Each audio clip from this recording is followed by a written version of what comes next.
நீங்க எங்க சேனலை சப்ஸ்கிரைப் பண்ணலனா கீழ இருக்க ரெட் கலர் சப்ஸ்கிரைப் பட்டனை கிளிக் பண்ணுங்க. பக்கத்துல இருக்க பெல் ஐகான்ல ஆல்ன்ற ஆப்ஷன் கிளிக் பண்ணீங்கன்னா நாங்க போடுற எல்லா வீடியோஸும் உங்களுக்கு நோட்டிஃபிகேஷன்ல வரும். இன்னைக்கு நம்ம இந்த வீடியோல பார்க்க போறது சூப்பரான மெதுவடை. அது எப்படி செய்யறதுன்னு பார்க்கலாம் வாங்க. நான் ஒரு கிளாஸ் உளுந்து போட்டு 4 மணி நேரம் ஊற வச்சிருக்கேன். இப்போ நம்ம இந்த உளுந்தை ஆட்டி எடுத்துருவோம். மாவை அரைச்சி எடுத்தாச்சு. இப்போ இதில் வந்து நம்ம சிறிதளவு உப்பு, அதுக்கு எவ்வளோ தேவையோ அந்த உப்பு மட்டும் போட்டுக்கோங்க. இப்போ நான் ஒரு வெங்காயத்தை பொடியாக நறுக்கி வச்சுருக்கேன், அதையும் அதில் சேர்த்துருங்க. கருவேப்பிலையை கொஞ்சம் கிள்ளி போட்டுக்கோங்க. பச்சை மிளகா 1 போட்டிருக்கேன். ஏன்னா நான் வந்து மிளகா சேர்க்க போகிறதில்ல, நான் மிளகு தூள் அரைச்சி சேர்க்க போகிறேன். ஏன்னா பாதி பசங்க மிளகு வந்து முழுசாக தான் சாப்பிட மாட்டாங்க. இப்போ தூளாக போட்டால் எல்லாருக்குமே பசங்க எல்லாமே சாப்பிட்ருவாங்க, அதனால் நான் தூளாக போட்டிருக்கேன். இப்போ நல்லா பிசைஞ்சுக்கோங்க.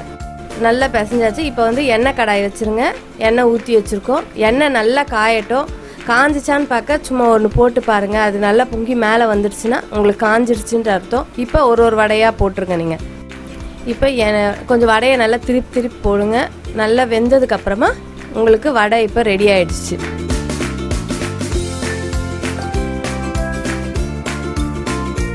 இன்னும் நீங்க எங்க சேனலை சப்ஸ்கிரைப் பண்ணலனா கீழ இருக்க ரெட் கலர் சப்ஸ்கிரைப் பட்டனை கிளிக் பண்ணுங்க. பக்கத்துல இருக்க பெல் ஐகான்ல ஆல்ன்ற ஆப்ஷன் கிளிக் பண்ணீங்கன்னா நாங்க போடுற எல்லா வீடியோஸும் உங்களுக்கு நோட்டிஃபிகேஷன்ல வரும்.